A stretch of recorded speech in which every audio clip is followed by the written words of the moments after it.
Ah, romantic love. It's one of the most powerful forces we experience as humans. It can lift us higher than the clouds and crash us harder than the waves.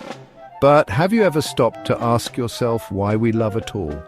Is it destiny, biology, or something far deeper? In this video, we're diving into the philosophical depths of love, exploring how some of the world's greatest thinkers tried to make sense of our most intimate emotions. Watch till the end. The answers might surprise you.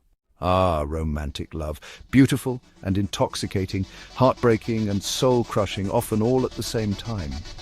Why do we choose to put ourselves through its emotional ringer? Does love make our lives meaningful, or is it an escape from our loneliness and suffering? Is love a disguise for our sexual desire, or a trick of biology to make us procreate? Is it all we need? Do we need it at all? If romantic love has a purpose, neither science nor psychology has discovered it yet. But over the course of history, some of our most respected philosophers have put forward some intriguing theories. Love makes us whole again. The ancient Greek philosopher Plato explored the idea that we love in order to become complete. In his Symposium, he wrote about a dinner party where Aristophanes, a comic playwright, regales the guests with the following story. Humans were once creatures with 4 arms, 4 legs, and 2 faces. One day they angered the gods, and Zeus sliced them all in 2. Since then, every person has been missing half of him or herself. Love is the longing to find a soulmate who will make us feel whole again. Or at least that's what Plato believed a drunken comedian would say at a party. Love tricks us into having babies. Much later, German philosopher Arthur Schopenhauer maintained that love based in sexual desire was a voluptuous illusion. He suggested that we love because our desires lead us to believe that another person will make us happy, but we are sorely mistaken. Nature is tricking us into procreating, and the loving fusion we seek is consummated in our children. When our sexual desires are satisfied, we are thrown back into our tormented existences, succeeding only in maintaining the species and perpetuating the cycle of human drudgery. Sounds like somebody needs a hug. Love is escape from our loneliness. According to the Nobel Prize-winning British philosopher Bertrand Russell, we love to quench both our physical and psychological desires. Humans are designed to procreate, but without the ecstasy of passionate love, sex is unsatisfying. Our fear of the cold, cruel world tempts us to build hard shells to protect and isolate ourselves. Love's delight, intimacy, and warmth help us overcome our fear, escape our lonely shells, and engage more abundantly in life. Love enriches our whole being, making it the best thing in life. Real quick, if this journey through the minds of history's greatest thinkers is opening your eyes to new perspectives on love, go ahead and hit that like button. Subscribe for more deep dives like this, and tell us in the comments which theory of love resonates with you the most. And don't go anywhere. The next ones might just change how you see love forever. Now let's get back to it. Love is a misleading affliction. Siddhartha Gautama, known as the Buddha or the Enlightened One, probably would have had some interesting arguments with Russell.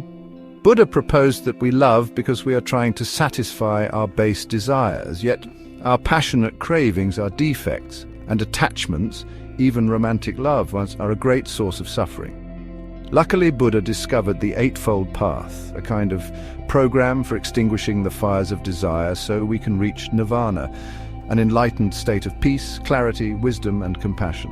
The novelist Chao Cui-chin illustrated this Buddhist sentiment in one of China's greatest classical novels, Dream of the Red Chamber.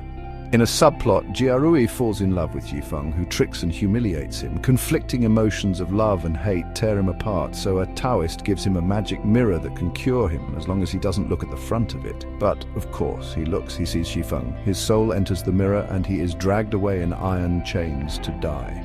Not all Buddhists think this way about romantic and erotic love, but the moral of the story is clear. Such attachments spell tragedy, and should, along with magic mirrors, be avoided. Not all Buddhists think this way about romantic and erotic love, but the moral of the story is clear. Such attachments spell tragedy, and should, along with magic mirrors, be avoided. Love lets us reach beyond ourselves. Let's end on a slightly more positive note. The French philosopher Simone de Beauvoir proposed that love is the desire to integrate with another, and that it infuses our lives with meaning. However, she focused less on why we love and more on how we can love better. She believed traditional romantic love can become so captivating that we're tempted to make it our only reason for being. Yet dependence on another to justify our existence can lead to boredom and power games.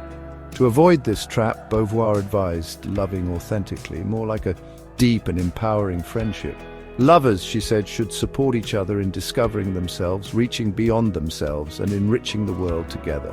Though we might never know why we fall in love, we can be certain that it will be an emotional roller coaster ride. It's scary and exhilarating. It makes us suffer and it makes us soar. Maybe we lose ourselves. Maybe we find ourselves. It might be heartbreaking, or it might just be the best thing in life. Will you dare to find out? Thanks for watching. If you enjoyed this exploration into the heart and mind of love, give this video a thumbs up and don't forget to subscribe for more thought-provoking content. Share this with someone who loves love. Until next time, stay curious, stay human.